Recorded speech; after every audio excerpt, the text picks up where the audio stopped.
Le Washington Post vient de publier un article dans lequel on apprend que la 82e division aéroportée, cette division de l'armée américaine extrêmement célèbre, vient de se faire dire de mettre un terme aux exercices militaires auxquels elle participait aujourd'hui. Une fin abrupte, non prévue, qui fait dire à peu près tous les experts qui connaissent l'armée américaine que la 82e division aéroportée s'apprête à être déployée quelque part. On présume que ce sera en Iran. Ce qui laisse dire à peu près tout le monde que le plan vient de changer là, pour Donald Trump, qui aura probablement déploiement de troupes au sol en Iran.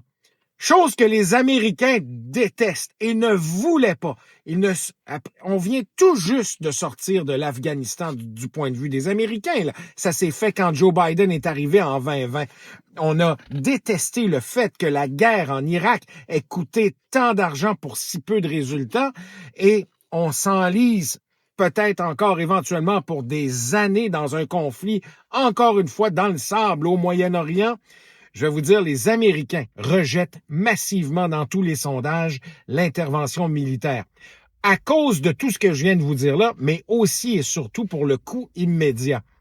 On estime que ça coûte $1 milliard par jour, l'intervention en Iran. Essayez de penser ce qu'on aurait pu faire avec ce budget-là pour aider Vladimir Zelensky et l'Ukraine.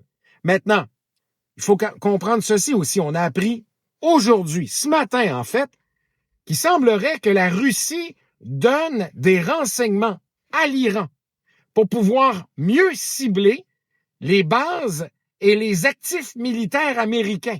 Autrement dit, Poutine aide l'Iran à tuer des soldats américains. Comment Donald Trump va-t-il réagir? Et là, on dira ce qu'on voudra. Tout le monde, les partisans de Trump disent qu'on crie à la rumeur, aux fake news quand on a parlé de l'association entre Trump et de la Russie. Il y a eu une enquête dans laquelle, le rapport Mueller a été un peu décevant là-dessus, mais il a clairement dit dans son rapport qu'il ne pouvait pas disculper Donald Trump avec les faits qu'il avait entre les mains.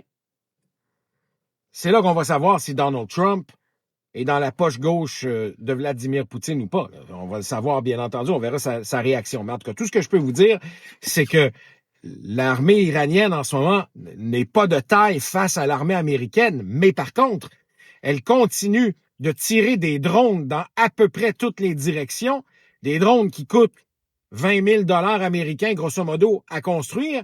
Et pour les abattre, il faut tirer avec des systèmes comme les systèmes de missiles Patriot pour intercepter ces drones-là.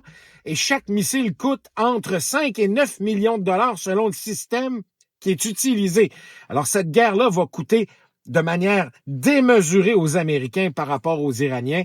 Et ça aura un coût économique, ça aura un coût évidemment en vies humaines, à la fois chez les soldats américains, mais aussi et surtout chez les civils iraniens. Et ça aura un coût politique pour Donald Trump qui avait promis non seulement d'arrêter les guerres, mais que lui n'en démarrerait jamais.